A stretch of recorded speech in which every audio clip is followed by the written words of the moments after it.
All right, this week we're talking about living life in a digital age. The future is coming. If you can dodge a 3D printed wrench, you can dodge a self-driving car.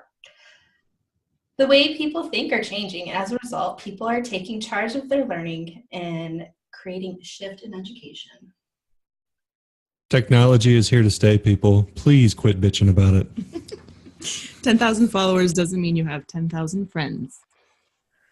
We're all experiencing fallout from a digital age, transition into a digital age, but the solution probably isn't to just all become Amish. So our society might be talking like this, getting some peach fuzz on our upper lip, uncontrollably rolling our eyes at everything an adult says, and tripping over their own feet. But we're growing out of it as we learn how to make use of the new and old technologies to communicate and promote good and come of age as mature and productive citizen of the new age.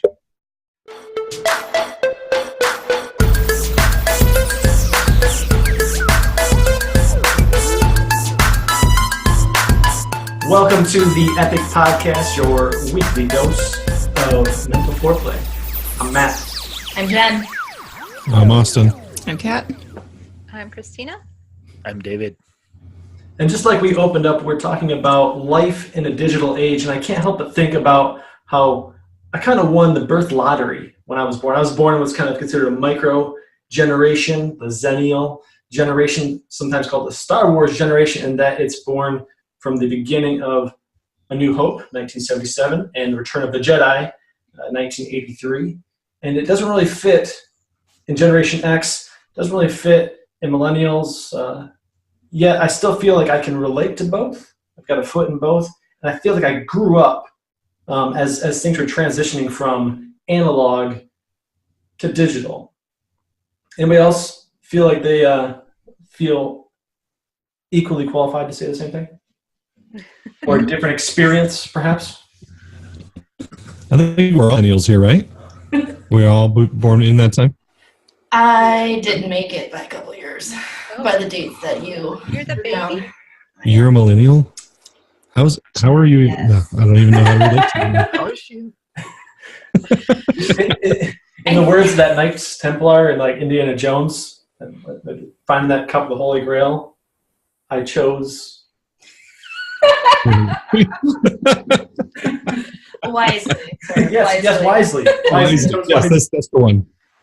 But I think I can still identify with what you're saying, because I do remember a time where I didn't have technology and I didn't have a cell phone, and then all of a sudden I did, and now it's like, oh, my kids know how to do things on apps that I don't even know how to do. So I don't know. I mean, it's remembering what it was like to have to imagine and create fun out of whatever you had, and then also remembering having your first Nintendo, the internet, cell phones. I remember I was in junior high or elementary school, and then even the first smartphone came out when I was in college. I think when did the first Apple come out? I can't remember. 2007, I think. This is 11 years old. Is that? Yeah. Oh my gosh! Really? So that was like 6 years after I was in college. But I do remember having my first cell phone in 7th grade. So Oh, 7th grade? You were I think I special. was like 19. my family had money. Oh, that was good. makes sense. I didn't have my first cell phone until I was in the Marine Corps and was like far from home, and I was just so tired of going to these military trailers that had just rows of phone booths and getting my little my card that had minutes on it. Oh my gosh, I remember those. So I eventually broke down and got this flip phone that had an antenna you pulled out. Nice. And, not quite of Zach Morris status. Was it But, the Motorola StarTAC? What was it called? Is that? Yeah. Oh my gosh. My dad had a bunch of them. Machine, man. Okay. He had 5 because one wasn't enough. I'm just kidding. That's cool. That's good. I remember when he got his first car phone. You guys remember car phones? Oh my Yeah, god. My dad had a bag phone, like it came in like a Velcro bag. Yeah. Yeah. Yeah. Oh my Maybe god. I am a millennial. Yeah, right? Yeah, maybe you are millennials. When I was in high school, this one dude actually brought one of those brick phones too. Like he had a brick phone, like The big one. the big brick phone. Like, did he have a beeper too, or just? Like, Is it a pager? Do you have a beeper? Beeper when I did have a beeper. Of course you would. Of course. Who didn't have a beeper? What did I went to private school, but we all had beepers. My dad did. Anyway, I think all of us, though, can relate to an analog age. Maybe I'm speaking out of turn here, but I can work a rotary phone. Mm. Anybody? Like, Jen? yeah. I think. Just kidding. There's one at her grandma's house It doesn't work. from like 1940. It's pretty cool, actually. Maybe it does work and you just don't know how. No, her phone in general just doesn't work. It's so old. it's paperweight. So what were some of the other things that, as you guys were researching the topic, what were some things you found that really stuck out, caused you to say, this is what I'm going to major in this week? I think I majored in what I major on in life professionally as an educator, and just looking at the way as we evolve with technology being integrated into our lives, what that does for us individually as thinkers. In the past, many people would prefer to maybe read text or get a book out and read it. More so now, people are more tuned to listening to podcasts, listening to videos, either on YouTube or whatever. And so that kind of creates a problem because as things evolve, the current systems that are in place are not evolving with it. So I think of education. Schools are not adapting quickly enough for technology that's being integrated into everyone's lives. Right on. Anyone else? I was watching a forum, man, I don't remember where it was, but the lady was a linguist, and she was making the point that as a society, nowadays we're kind of propense to become shallow readers. Mm-hmm. Like when you were reading a paper book, you would kind of curl up in an area and just kind of read your book and kind of tune everything out. Whereas right now we have most of our books are in digital format, and so you're reading it on your phone, and you're also, if somebody sends you a text, well, you switch your attention from what you're reading to the text, answer the text, switch back to your reading. And what she was saying is it makes for shallow reading. It's not an in-depth it's not an in-depth, you're internalizing your information. It's more like, oh yeah, okay, I was reading this, then you switch your attention to something else and come back to that. And I don't know, I mean, as far as integrating all that technology, or integrating technology into the school system, is do you need to prove that? Do you need to analyze that technology, see what repercussions it has, what side effects it has, or is it something that just, the newest tech gadget or whatever, oh, let's just bring it to schools and see what happens? I don't know. It's just I was just thinking about that as you were talking about new technology in the classroom. Well, do we need to test this, or is it just, oh, Right. yeah, this is great, let's go? Right. And I think the disheartening thing is that data kind of shows that that children at a younger age it's not good input for them because they're missing out on the social interactions. They're missing out on the social cues. I remember a time where I would going to the store, I'd have to walk around with my mom in the store and look at prices and follow directions. And my mom says, if you touch something, you're going to get a backhand. And then walking in the store and seeing another kid getting a backhand because they didn't follow the rules. And so as a society, these children are being brought up with not being able to be patient and wait for, they need that instant gratification. If they're not being stimulated in their brains, that the world comes to an end. And I think we see a lot more behaviors coming up because that screen isn't in their face. They don't have like their imagination, I would imagine, would not be. I can imagine because I'm a Gen Xer, I think, or something, whatever that was, Matt. They don't have the same opportunities to develop that part of their imagination. They're not bored. They're never bored anymore. Right. And I have a kid that's 19, and just the way life goes, he is really into video games, and I've had to take him away before, and he doesn't know what to do with himself. I mean, that's not great parenting, obviously, but they're missing out on a lot. Like being bored, there was a study, I didn't look into this because it wasn't my directive, but there was a study done about the effects of being bored and the benefits of having that boredom and having to think and not relying on someone else's imagination that created the game or the app or whatever. I think one of the things it's hard to quantify as a parent and as a society is like those who do master the art of creation and creativity in this generation, they're going to run the world, because they're going to be surrounded by people of their same age and people of their same culture that never learned how to not look at the screen. And those who learned how to put things on the screen for other people are going to end up becoming more and more. And I've often wondered, what does that do to the income gap? What does that do to some of the inequalities that we see? Because now you have certain people that are learning how to lead and create and get out of the technology, and then others whose entire lives are completely wrapped up in it.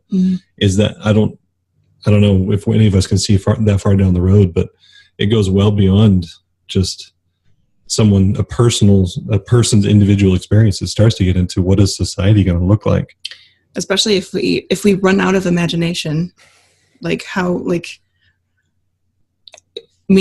All of our technology that we're talking about and all of the advances in science and medicine and all of these things, they start in the imagination. And so if we are raising up these generations of people that are just stuck to a screen and aren't thinking for themselves or thinking of new things, they're just being constantly that instant gratification, that instant always being entertained by something else, they're not going to think of anything new. And we're just going to, are we going to plateau? And there will always be people I'm hoping there's always people that have ideas, but. Well, it's really interesting when you think of that we're all storytellers. Like we tell ourselves a story every day about how this world works, who we are. However, in the digital age that we're growing up in now, the voices in that story that are providing input are changing dramatically. Instead of having that strong internal voice, I know personally, I just had to move Facebook on my phone so that I didn't see it. Because the first thing I would do in the morning after turning my alarm off, which is on my phone, is I would see that I have a notification. My brain would go, hey, go check the notification, man. There's some dopamine waiting for you there. Dopamine hint that I'm valid because there's some external voice that wants to notify me of something. And so instead of waking up and thinking about how I want the day to go, I'm having other voices influence me first thing. I think it's really important for kids to, I know you wanted to say something, but I was waiting longer than you. I know you. Good point. So. It's really important for kids to be able to learn who they are apart from and maybe before getting super involved in social media and the online world potentially.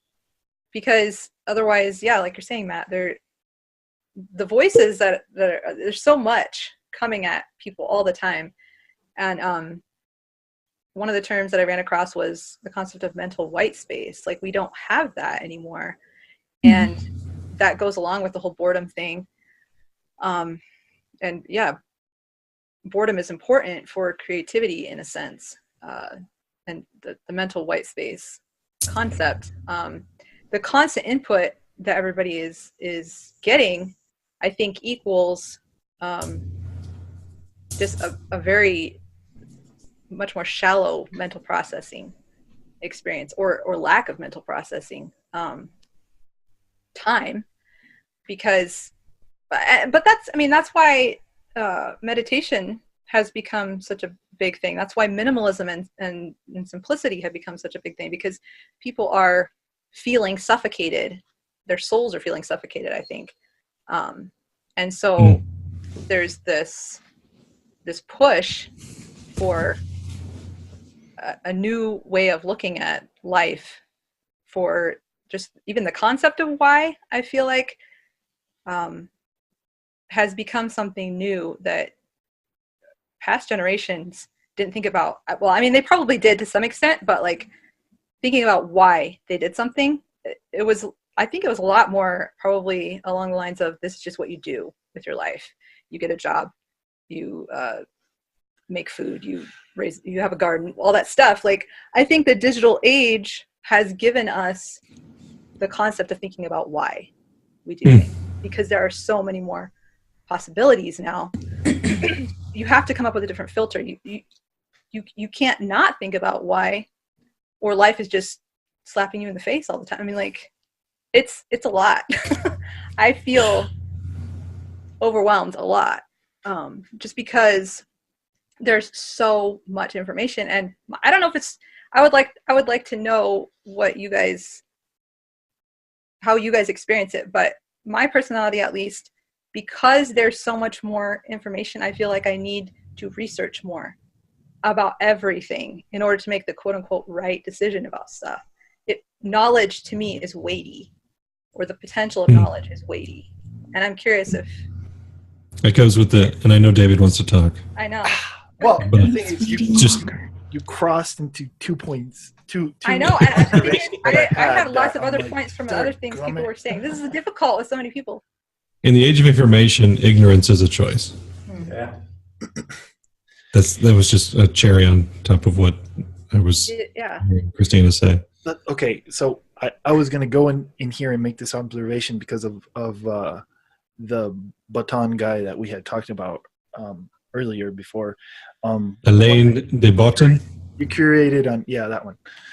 You curated that one on the epoch.org, right? So if you guys Correct. it's great, and It's he kind of like edit it so that you only get the parts that you can understand. It's called Living Wisely in a Digital Age, I think is what Yes. the title is. Great teaching, or expose, whatever you want to call it. This came from reading. I was reading an article where he made this statement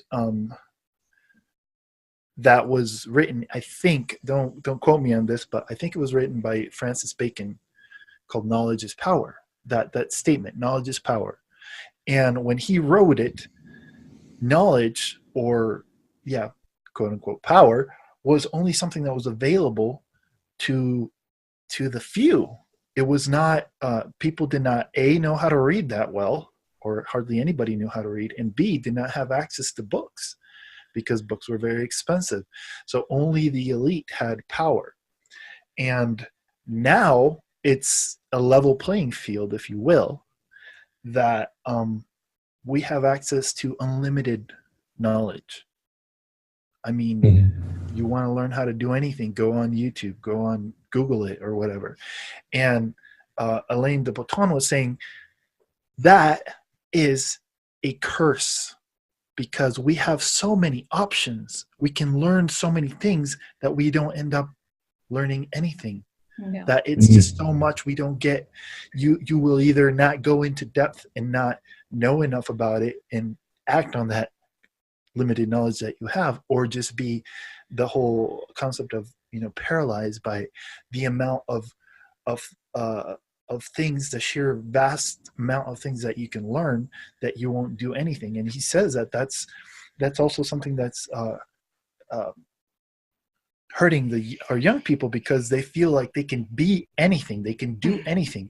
Back in those days of Francis Bacon, you were born a cobbler, you stayed a cobbler, your dad was a cobbler before you, your grandpa was a cobbler, you know that your kid was going to be a cobbler, etc., etc. Same thing with bakers or whatever. So people, some people went above their station, some people did learn other things or whatever, but almost everybody knew what they were going to be, because that's what they're born into. And he says that that's That's not the case now.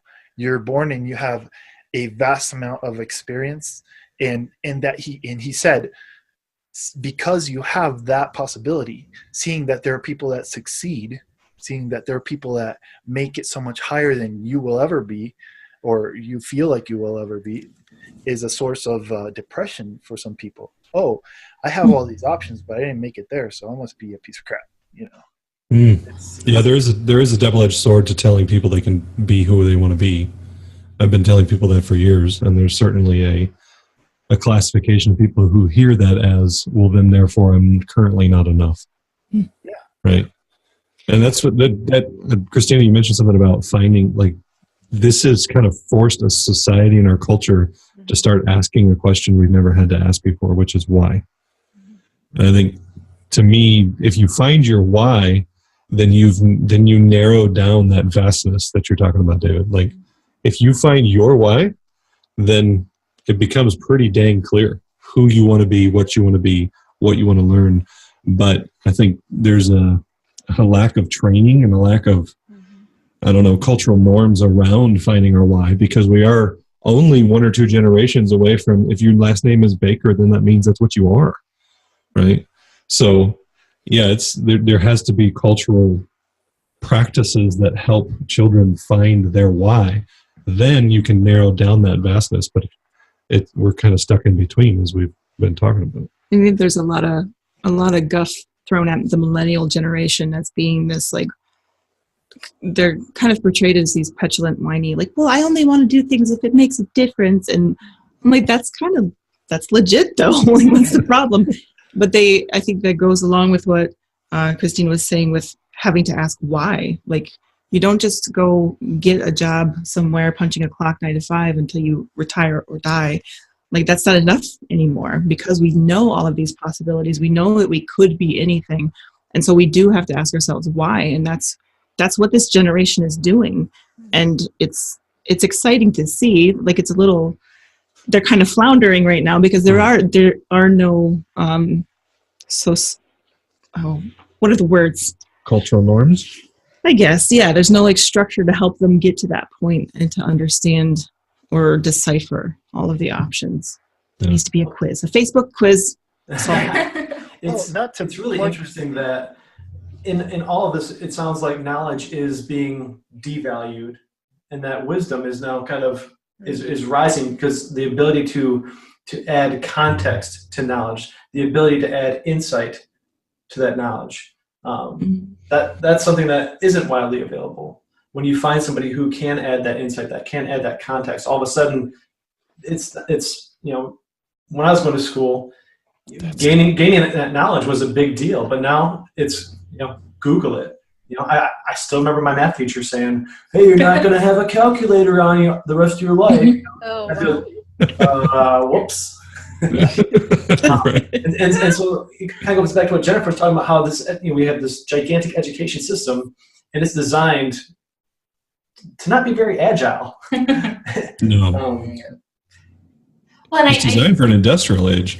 Right. And I think generations before have asked the why, because I don't think if we were asking the why, we would have continued moving on forward in life. And I think we're living in a product of the result of this education system that is, we need to produce workers to fill in this hole, to push this button, to make sure all of the components are in this product that we're sending out. But as technology advances, and then a robot comes in and can do all those things, and if it loses an arm, it's not the end of the world, we just get a new robot. Like, those are the bonuses of... And not only does that robot do that, but it does it cheaper, safer, less expensively, right? Like more consistently. Yes, software is pretty obedient, And I think there's a big blessing with that shift.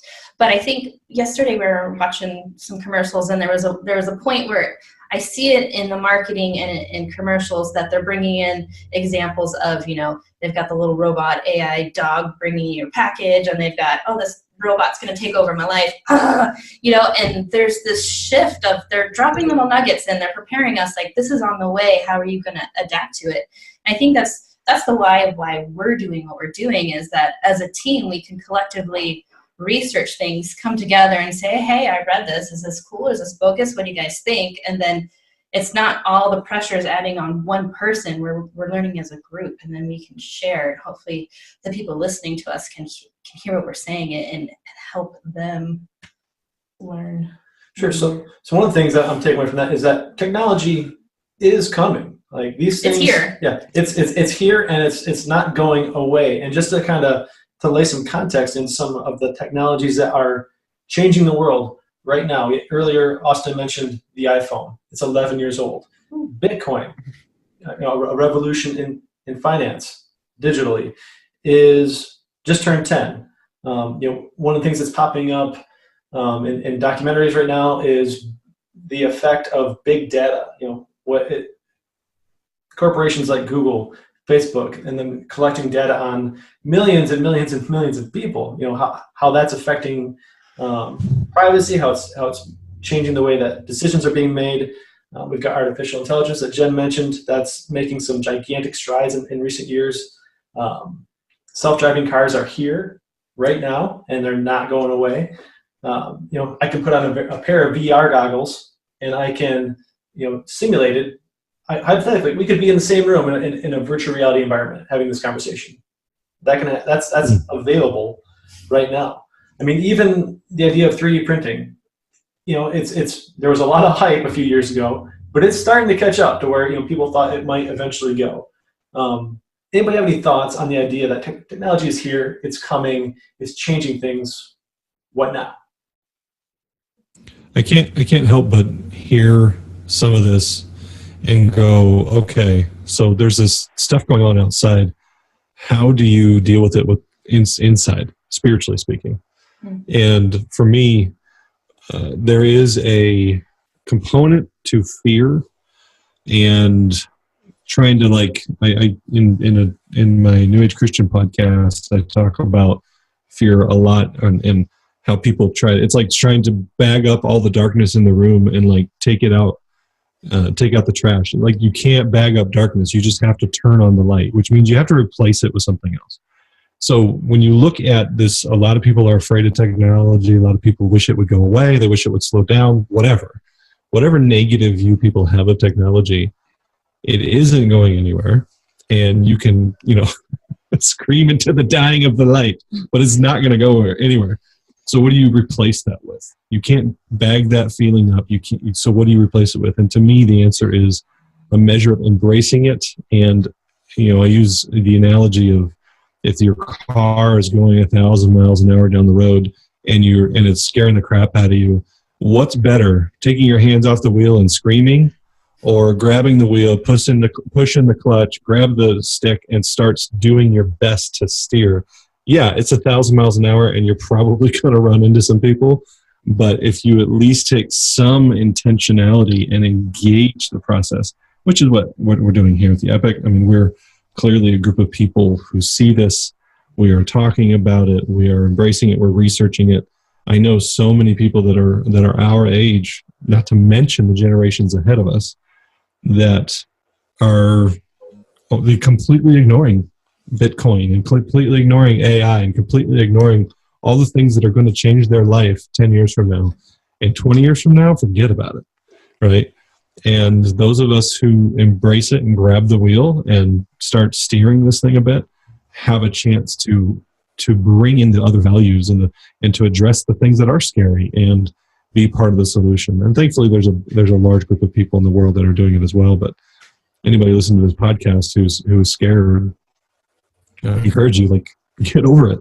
Get over being scared and realize your best chance is to freaking participate in providing the solutions as opposed to just whining about. I mean, that was my opening hook. Please stop bitching about it. Not because it bothers me, but because it's not going to do you any good. It's just not going to work. I think the people that are afraid of technology taking over and replacing their jobs, and the jobs that technology is replacing are the menial, mindless things where you punch a button, put a thing together, these little factory type the industrial age jobs that we don't have to do anymore. Right. That's a good thing, especially when the generation coming up behind us, needs a why. They need to be a part of something that means something to them. It's not going to be, replaceable by a robot. Mhm. If it's something that they're really passionate about. I do want to interject on that one and do say that, yes, it's primarily going after those types of jobs, Kat, but it's also going after jobs that are blue collar and white collar. Like you would find that Like calculators. well, sure, like a stock trader, for example, Mhm. that a lot of that's given way to an algorithm that does high frequency trading. Or it's gone to technology, like I can pull up Robinhood on my phone and I can trade stock from my phone commission free. That if you told that to somebody, 30 years ago, where they're paying, they were happy to get E-Trade, where they're paying $10 a trade or whatever it was, they would think you're, in fantasy land. That you could now trade stock from anywhere, all by yourself, for free. Can I ask you a question in regards to that? How does it work though? Because I feel like a lot of the stock market is fear. It's predicated a lot on fear. Oh, this is going to happen, so sell, sell, sell. It's just a question. I'm kind of trying to wrap my mind around how whatever. It's off topic, so never mind. Right on. Well, I think a big part of that comes down to an increased emphasis on personal responsibility. So this technology enables you to have amazing control over certain aspects of your life that was never available before. But you have to own it. You have to be at the helm of it, or you can be that person that's just going along. Right. I really think there are two different roads you can take. It's the person that goes along and just, I'm going with the flow, and the next thing I know, I don't have a way in life. Or you could be that person that says, hey, I see what's coming and I'm going to make that choice and that decision to engage in my creativity, engage in that knowledge and turn it into wisdom and pay the way for myself that keeps you kind of ahead of the game. There's a guy named Jamie Cassup. He's Google's chief evangelist of education is the title that he has. And he's been talking about how if you have kids, that the conversation that you used to have with them of what do you want to be when you grow up is becoming less valid. And the idea of having the conversation of what problem do you want to solve so that you can then reverse engineer that problem and figure out which skills you need to learn so that you can solve that problem. Because the future economy is changing. The future of employment is changing. Anybody have any insights onto that other than just be adaptable and ready to? Well, I have a question just in practicality, because we're preparing for a world that we don't know what it's going to look like. So as a child, I say, I'm going to solve this problem. And then 5 years later it's solved, but I'm only halfway through my grade school learning. Ooh. Well, Sorry. no way. Let's start it. And I'm looking on the other street right now for an answer. I mean, kids have been changing what they wanted to do a bajillion times forever. Sick So burn. it's not like can't come up with any problem. That's true. It's still They don't good have for enough gum. what? It's a problem kids have. They don't have gum. I don't know. Nice and loud. They don't They have don't enough have gum. gum. Sorry, that went over my head or something. I don't know. It's still good, to go through the exercise with your kids of how to think about the future. And earlier when you guys were talking about stuff with kids, it was making me remember that one of my friends actually would practice with her kids about sitting still for situations where they need to be sitting still. And that is something that never occurred to me at all. But there are all sorts of things like that you can practice with your kids. And just a matter of knowing what those things are that we should be practicing, I guess. Which is probably a lot what you talk about on your podcast, Matt. A little bit. We're getting there. I'm just curious because I'm getting the sense that there's, again, so many possibilities with the future. And like I feel like more than anything it's like teaching kids to think that way and to have a positive outlook on the future, have a positive outlook instead of having the freaked out outlook. Looking at AI and saying, oh, it's going to come and kill us all, or looking at AI and saying, wow, you have this machine that can be a helper in a sense. I don't know. It is an interesting time to live in that. We grew up during the age of Arnold Schwarzenegger and the Terminator, and so we've seen Skynet, we've seen The Matrix, we've seen all of these things where technology goes horribly awry. We've seen this dystopian futures.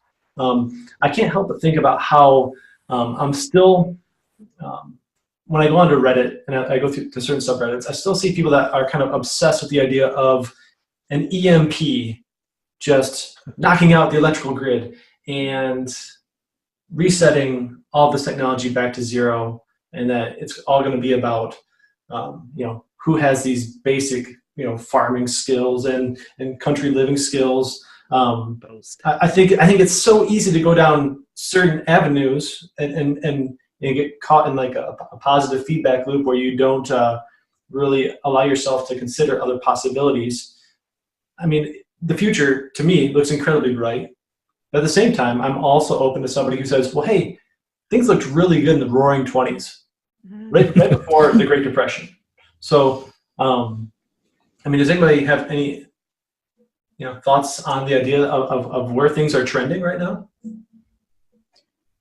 I think you said at the beginning, like, we're all storytellers, and as by human nature, we're attracted to, oh no, there's a problem. We have to overcome that problem and we succeed. And so we see in Hollywood all the time of just even now movies coming out now of, I think Transformers, I think of the movie our kids watch, like Next Generation, where there's still always the evil technology, and then we have to, as a human race, overcome. Like, that's always going to make people tick at the end of the day. Our kids watch Transformers? I think Is that a trick question? I don't know. I think a really interesting movie is Tomorrowland, and the idea that that what we expose ourselves to, and in a digital age, this is extremely relevant. The things that are constantly being broadcasted, that we're being exposed to, they paint this picture for us. So, I know some of you want to talk about the idea of what does it look like when the people that we're having these communications with, these conversations with, we're not actually seeing them face to face. We're not looking into the eyes of somebody. How bullying has become it has morphed into a whole new issue. Going back to relationships, what does it look like to have this mass communication just going 24/7? I think constantly being like, we're losing the ability to connect with each other, like on a reality level, like in person.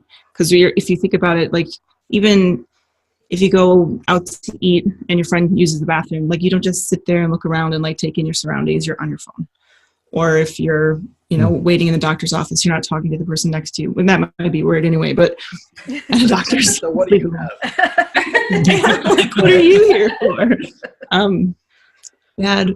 Bad example. But we're not learning, or these younger generations aren't learning how to interact with each other.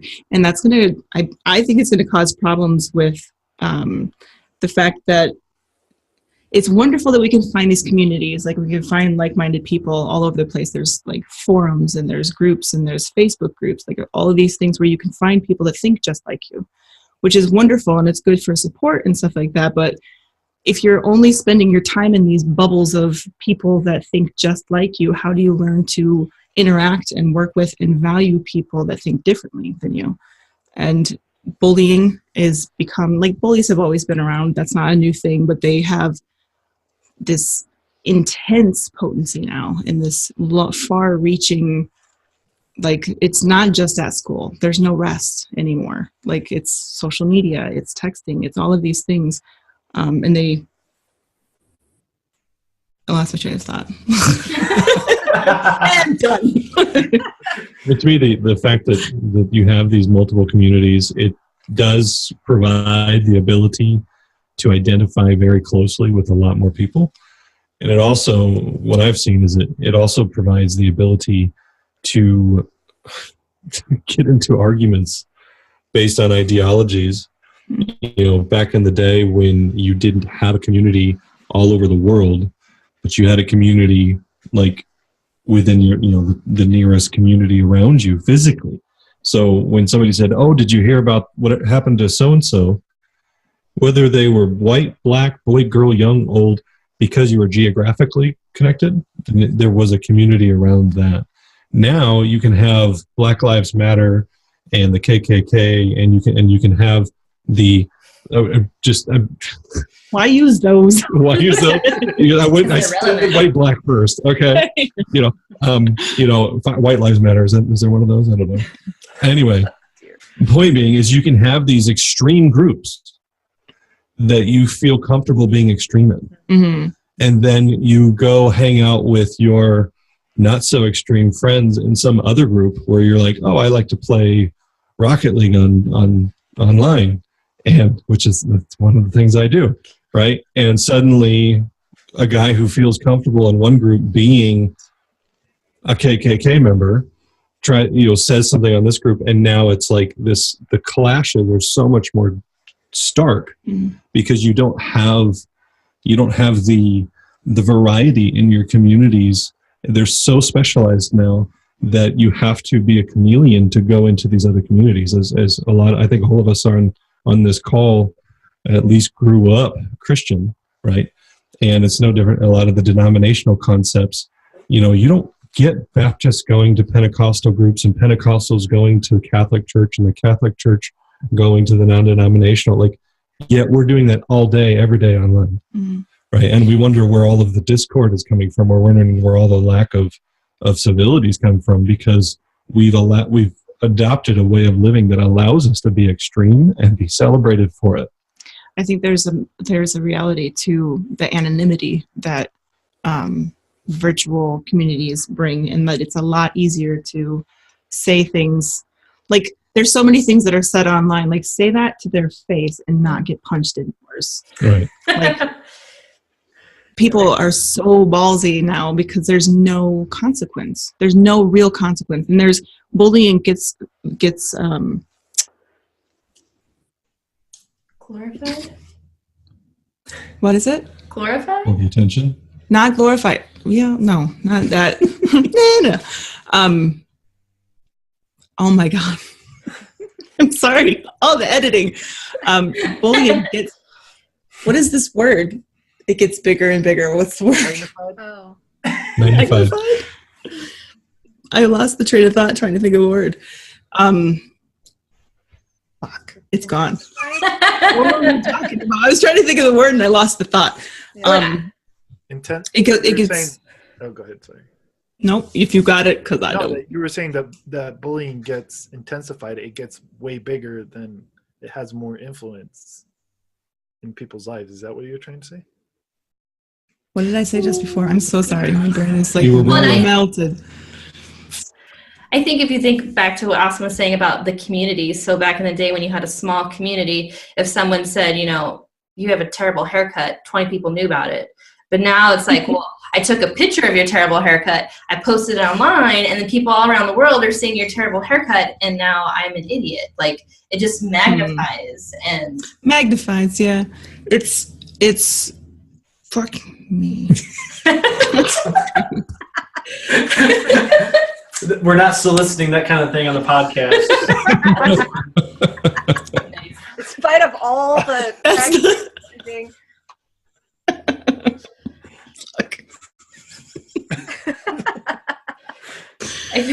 I think another piece to the conversation is that when you're online, some people will put their real face, some people put the face they wish they had, some people will just leave an empty screenshot, and it's so easy just to say something really mean and hurtful because you're not in the room, and actions do speak louder than words. And when you're in a room with someone and I say something hurtful and I see you shift and I see your eyes turn down and I see your emotional reaction, and some people call it energy, some call it whatever you want to call it, but you're emitting that in a physical sense. Like I pick up on that and I adjust. I'm like, oh, I'm sorry, I really hurt your feelings or whatever. But when it's all digital, it's like I can send the meanest gift or whatever, and it doesn't matter because you're on the other side of the world, and good day.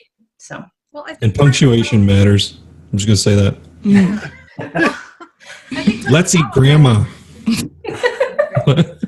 think part of the problem though is that, I mean, obviously we've all been saying forever, like, you can't read inflection in a text. And it's so easy to just assume things too and blow things out of proportion that might not necessarily have been meant that way.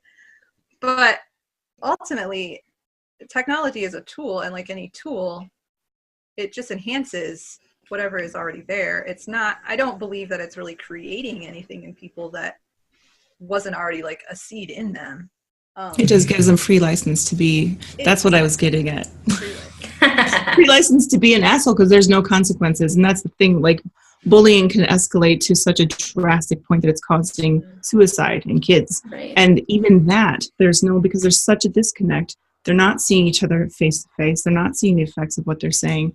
That even when that child gets to that point where they, it's a delicate way to say that. I don't know.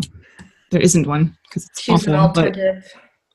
when it gets to that point, there's still not a consequence for that kid. I think they're starting to now. They're able to. They're starting to prosecute, but at the same time, for sure, kids who are being prosecuted are like, "What? What did I do? I don't get it." Like, there's no connection well, your words affected this person.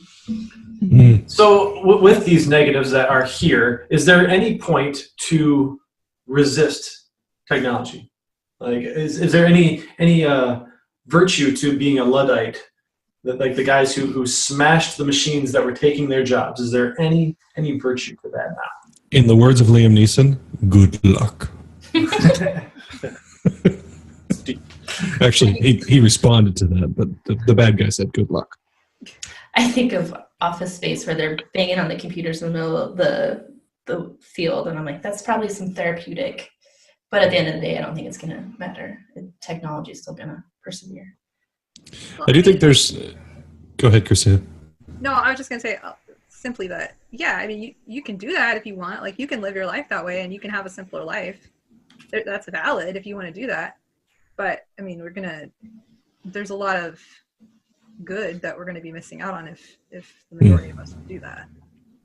Right. I don't think anybody looks at the Amish and goes, man, like, poor life choices. I mean, it's a different life choice. Actually, I should say, I'm sure a lot of people look at the Amish and say poor life choices. But, I mean, really, it's live life how you want to live it. Right. Understand that you're missing out on benefits if you resist this. Well, you're living your life for yourself in that context. Yeah. Right. And you're not changing the world. You're not making the world necessarily a better place by living that way. Actually, there's actually this is kind of on the same note. There's an Amish dude out of Illinois who runs a company, like a biology company that they deal with plants and stuff. And they're working with major producers all over the country in helping them grow organically and stuff like that. So there are some that are doing it, but I do completely agree. For me, I really like, to your question, Matt, a lot of what Simon Sinek has to say. You know, I don't know. Wouldn't say he's a Luddite. Some might, but there's certain things that you can do to manage your interdependence or your experience with technology. I think I know I have, one of the things I've done is I've actually I don't have my volume on my phone anymore. So what it means for me is that when I go to check my phone, it's on purpose, and it's because I'm in a place in the moment where I can go check it, right? As opposed to it constantly being this thing that's interrupting life.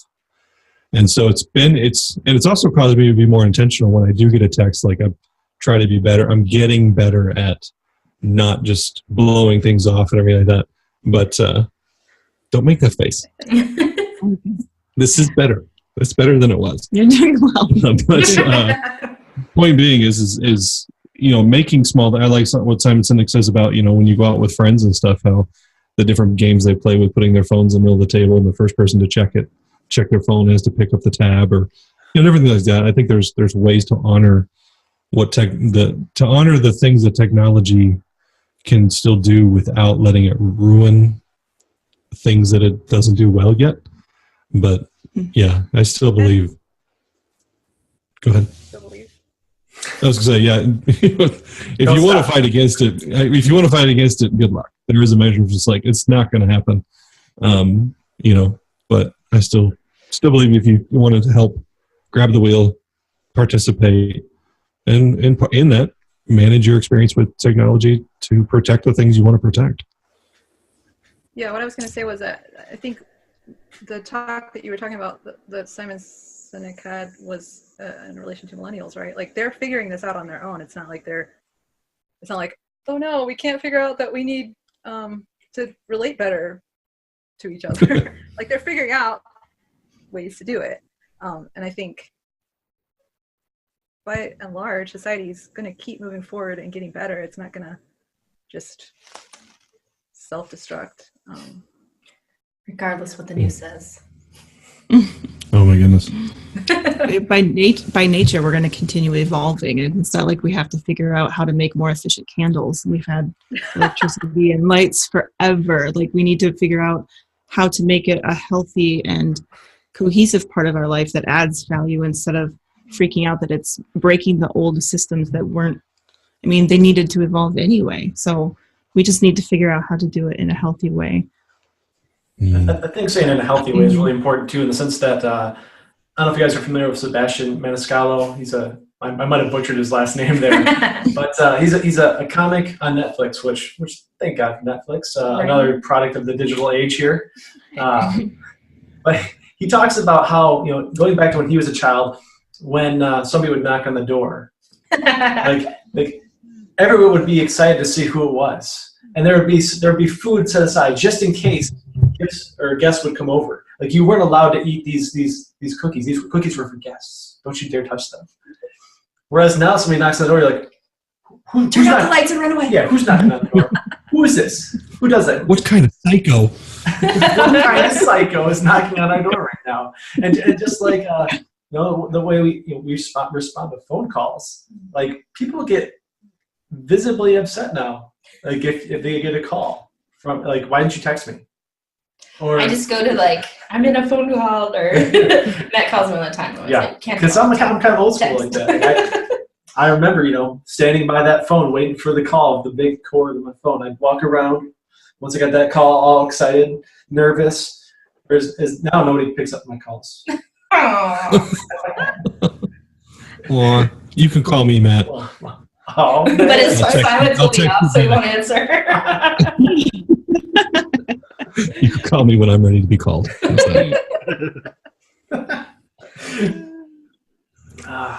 So, we've been going for a little while now. Does anybody have anything that they just feel like they wanted to get in here, they haven't had a chance to get in, we just haven't gone that way yet? Good question. Well, pitter patter.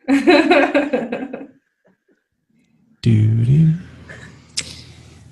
I can try to make it a cohesive statement. I'll work on that. I'm wondering about there's this huge swell and uprising in individual mental health issues happening. And I'm wondering if there is a connection between, not wondering, I looked into it to see if there were studies and stuff, but the last ones that I could find were late 80s, early 90s, when they didn't have the technology that we have right now. And I'm sure they're out there, but I guess I'll cut to the end point, because we have been going for a while. These outbursts of violence that happen, movie theaters, schools, all of these things where there's these mass shootings. If we were a tighter knit physical community, would we see signs of that stuff happening? I know, way back when, Columbine, the parents didn't see it coming, or, whatever. Would we be able to keep tabs on each other? And would we be in a healthier mental state if we were connected more in a physical sense, like being around people, looking each other in the eye, having even situational awareness to see like signs of something like that coming, or kind of nipping in the bud the causes of that. Like if someone is so disconnected from humanity that they can just show up and take out 25 of them without, like, how does that happen? How do we get to that point where that's just happening all the time? There's no, because they're a disconnect in the value of human life. Where we desensitized to the value of life by only seeing them in pixel form. There's something to be said for that, for sure. I think one of the really interesting things is that the numbers are trending towards this being one of the safest times ever in history. I think we're simply more aware of every big thing that goes down now. Not to say that there isn't a shift in how or why things are happening, but numbers-wise, things are better than ever. And that is, to Kat's point, it is easy, even when you hear it. So we've all heard the news, and even technology, we're getting to the point where we're kind of like, oh, there we go again, right? So not even leading up to it, but even after it, there is a desensitization to the fact that it's all digital. The world is happening on a flat screen, right in front of my face. My friends are happening on a flat screen. My family's happening on a flat screen. Oh, look, I'm happening on a flat screen. Like, it's just this kind of pixelization of say hi, look at the camera. This pixelization of life certainly creates, and then you throw in the same pixels, you get movies, you get video games, you get all these other things that are artificial. There is no doubt an energetic shift that humanity has got to figure out. And yeah, it is like these solutions are making, to Matt's point, the numbers do look, there is no debate when you look at the statistics that the longevity and health and everything like that, but it's at the expense of some pretty dynamic negatives. I think the numbers are better because no one leaves their house anymore. Sure. There's that. I mean, it's funny. I was thinking about Austin talking earlier about the extremist groups that you brought up, and it's really easy to not even know who your neighbors are. Like, do you know the person 2 doors down? I mean, I think a lot of people are happy to know the person 1 door down, and maybe that person still, like, they see their neighbor come over to talk as they're driving into their driveway, and they're like, I'm just going to go ahead and hit my garage door opener, pull in, close the garage door, and I don't even have to talk to anybody. And I recall back maybe 10 years ago in Las Vegas, a friend that was starting a church there talked about how they went door to door with brownies, just like to say hi to their neighbors. And like their neighbors were like, what are you doing? Like, you don't do that here. That's not a good idea. Like, you might get shot doing this. Like, people aren't going to eat your brownies anyways. They're not going to trust what's in the brownies. I'm like, if somebody brought me brownies, I had no clue they were. I'm not eating those. Even if it was your neighbor? You don't know if they wash their hands before they bake. I've watched some of my good friends cook brownies, and I'm not just, no. Love it. Oh. None of you on this call, though. I eat all your food. It's great. I've watched you. Yeah, our neighbor welcomed us with, when we moved in, with some pastries, and I gobbled those things up. Yeah, I think we live in a special neighborhood, though. I think to Kat's question, there's so many things that tie into, I think, what we're seeing today with the mass hurtings around our nation. I think some of it stems from the generation, maybe our parents' generation, where there was lots of, single families, lots of relationships and not relationships, and going through different people in the household, as well as kind of that shift of someone else take care of my kids, someone else teach them standards and morals, just on a global compass, not just, I'm sure there's people that had great families and upbringings and their parents taught them good values and morals, but on the average, I think there was a lot of that, a lot of welfare going on, a lot of just, if I can get a roof over my kids' heads, I've survived, you know, and so we have this generation of people who are trying to make a difference. They're trying to make a change. And as that shift comes through, relationships, you know, I'll speak for my family and maybe they'll listen to this and be like, why? Relationship speaking, there's lots of mistakes that happen and lots of hurts. And then people who aren't able to identify those hurts and they're not able to self-process, like, I forgive you, I'm going to love you and keep moving on. But they hold on to this and, you know, these feelings, they hold on to these feelings for years and years and years. And they either go, they either just live bitterly or they snap and something happens. And I think we see that a lot, that people aren't being taught how to love and forgive and live in passion and, you know, just being able to live in community, because unfortunately, we're not all perfect at the moment.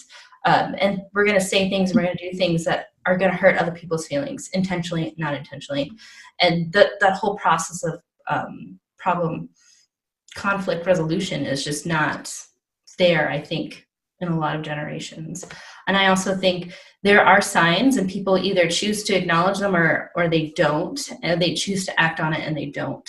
And so it comes down to that individual ownership, responsibility of just, I see the need, I'm going to do something about the need, or I'm going to turn a blind eye, and then disaster happens. Because all action is communication. There's always a reason why someone is doing something, and they're going to keep making that action bigger and bigger and bigger until someone identifies that person, says, you are a person and I care about you and I'm going to do something for you. Right, but if we never see each other, like if we, like, that's what I'm getting at. And as far as the numbers being the best they've ever been, they're not good enough. Like, like I'm not happy about the numbers.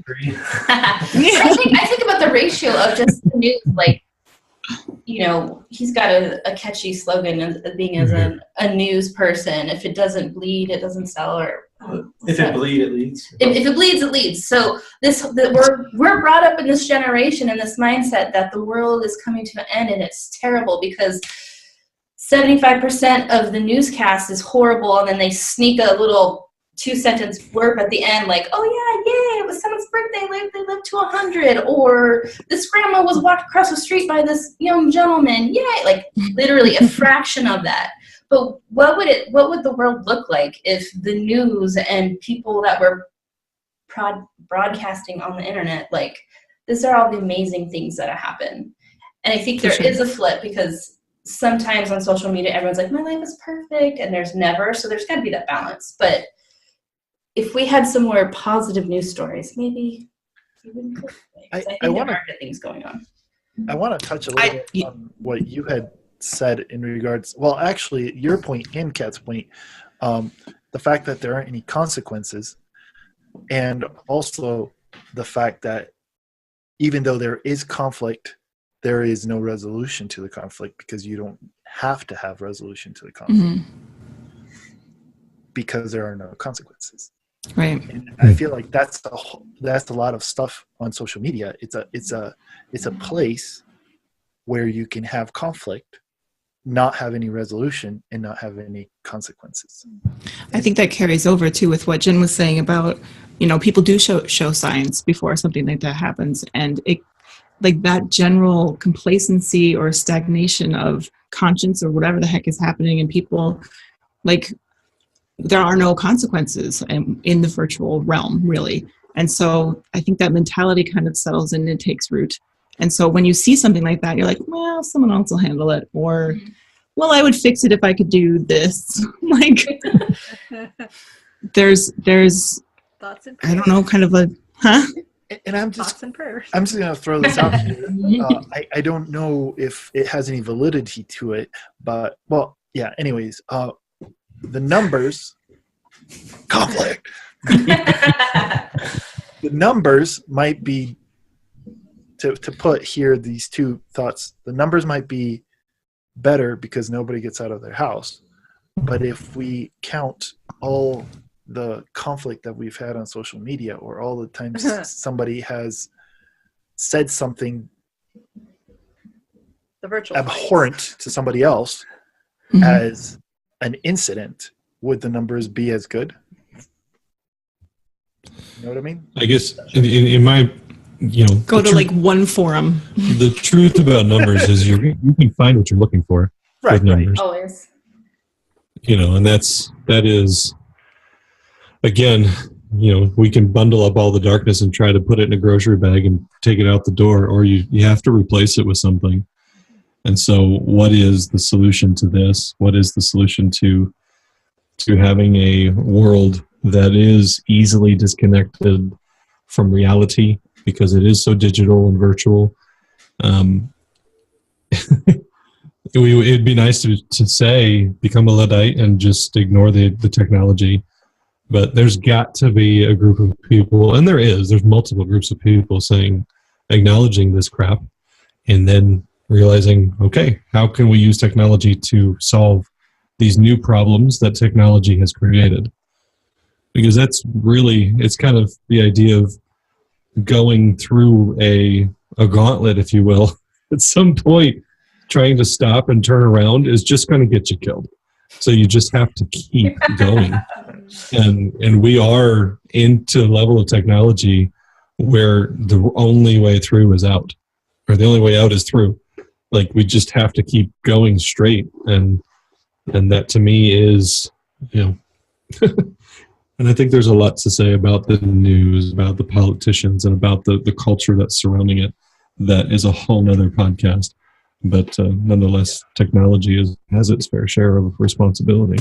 And I want to plug here my awesome and amazing hook, because I feel like this is kind of like our society having the shifts in voice and the peach fuzz and all the other fun things that happen during adolescence. We're learning to walk with bigger feet. We're in different hormones in our body, if you will. But that there are those glimpses of positivity. There are those those times where having a easier way to engage in a society does good for other people in massive amounts of good. Think of all the GoFundMe things, hey, I ran into hard times, or how you saw this homeless guy, et cetera, and people give to that. There are easier avenues for people to help each other. Another thing that I have been trying to put into this conversation in many times, but anyways, this guy in the same forum that the linguist lady was in, he's a learning scientist or something like that. He studies the science of learning, and they were talking about going into, I think it's in Turkey, these refugee camps for Syrian refugees, and having a curriculum where they teach them how to learn a skill. These are probably people that have not had access or a lot of access to technology, but they teach them how to do a skill. But that's good and great, YouTube or whatever. But he also made the point that he said, and they go through, they have an hour session of learning. Oh shoot! Of learning how to have a positive outlook or something like that. And then he keeps talking, and he says, basically what they do is they let these people play Minecraft for an hour. Because he says Minecraft is a place where they can go in and the possibilities are endless. You can build whatever you want to build. You can, get whatever you want to get. It's all there for you to get. And it teaches people, it gives them a more positive outlook on life, because if you're in there for 1 hour, you learn to do things for yourself. You learn to not rely on other people or whatever. And it's apparently it's So good for these people. Are you saying that a game has a subconscious effect on a person? Oh, brother. Dun, dun, dun. I don't know. When intentionality is put in there, because I think the beforehand is they're being taught that there's this positive outlook on life, and then you go do the game, and then it has that subconscious. But if you're just happy, oh, maybe it's So if you're just killing people, though, that doesn't do anything to your subconscious. I think I used to think that, you know, killing people repetitively had a negative effect, and then I'm gonna blame this on Matt because I think he told me one time that there's an actual study that said that was actually helpful to get aggression out and stuff, and then I think it was mainly in boys. I'm making that up. Matt's looking at me like, why'd you put that No, in that's place? the correlation wasn't there. They were expecting to find. It does make me wonder though if you replace video games with social media in that situation. Are we getting out our verbal aggressions in social media as opposed to, and then I don't know, maybe somehow being more peaceful in real life? I don't know. That's still somebody's real life that you're getting your aggressions out on. If it's social media, like there still should be, as opposed to computer player. Right, you're still affecting humans. It's just that disconnect. You don't think you are because there's no consequences and it's just pixels. Mm.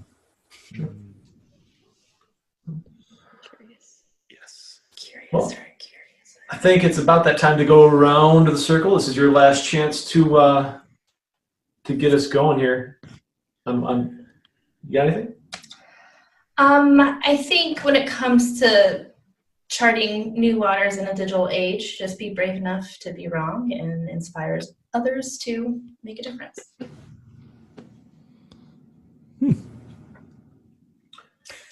I can't tell who you're pointing at. I was pointing at Austin. That's how I saw it. Yeah. Oh. My parting thoughts. I really actually keep going back to the idea that for generation after generation, why has always been at the core of the human journey.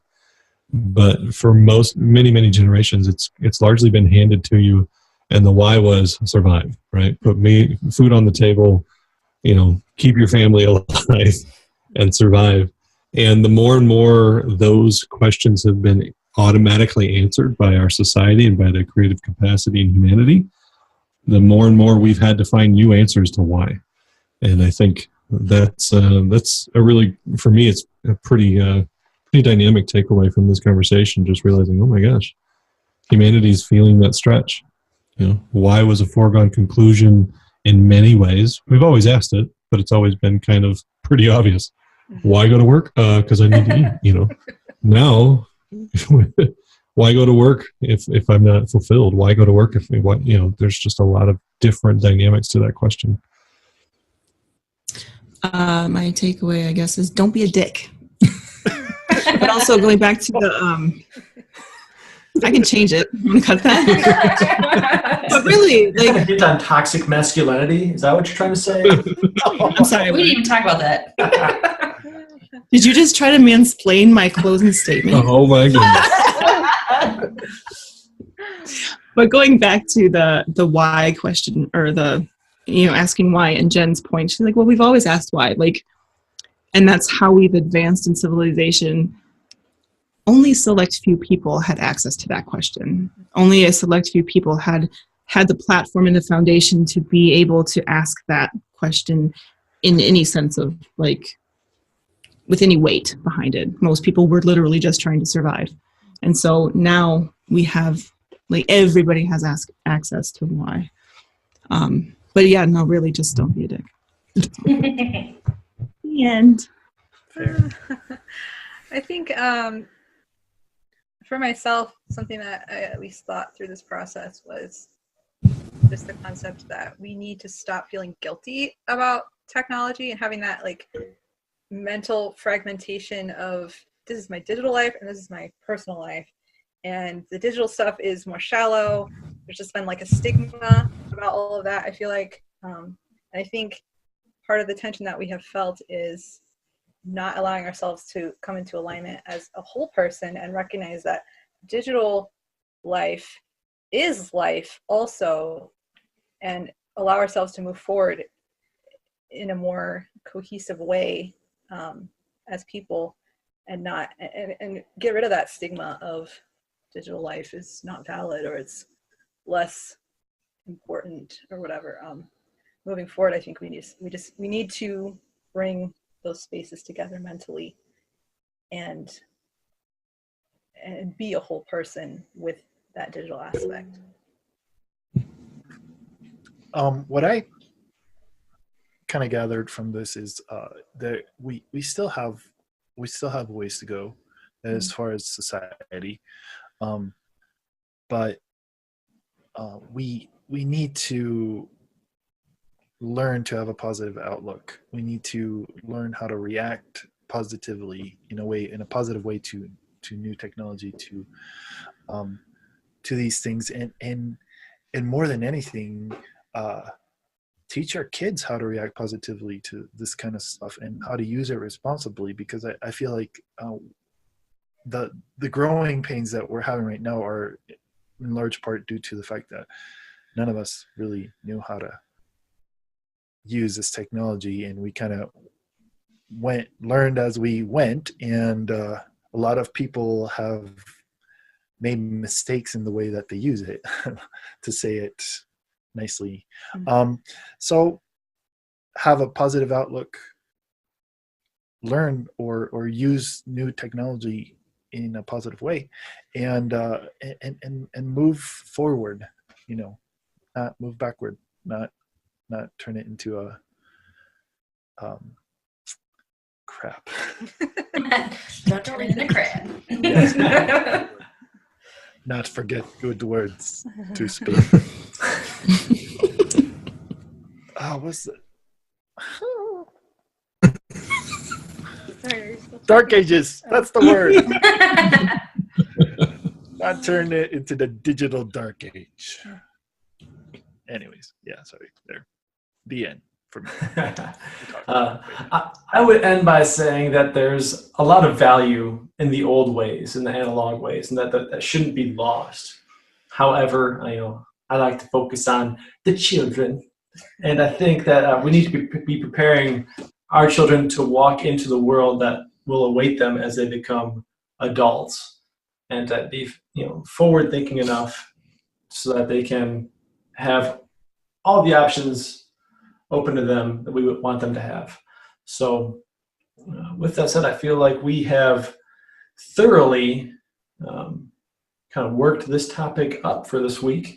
The idea of mental foreplay isn't so that we get you all the way to the end, but we have a conversation that allows you to have a more enriched conversation. So thanks for joining us this week. Wait, before we leave though, where can people find us if they wanted to know more information? Oh, that's a great question. I'm glad you asked. You're welcome. If you haven't already been to the Epoch, EPOCH, theepoch.org, go ahead and hit us up there. There are also numerous people that have projects in this podcast. Mine is Evolving Parent, which you can find at evolvingparent.com. Somebody else want to? I have newagechristianity.org. Kat and I are working on, and also Belief IQ. So .com. Nice. And you can find our personal life and whatnot at ticoandtina.com. Cool. Fantastic. Okay, now you can do your thing. Thanks for joining us. See you next time.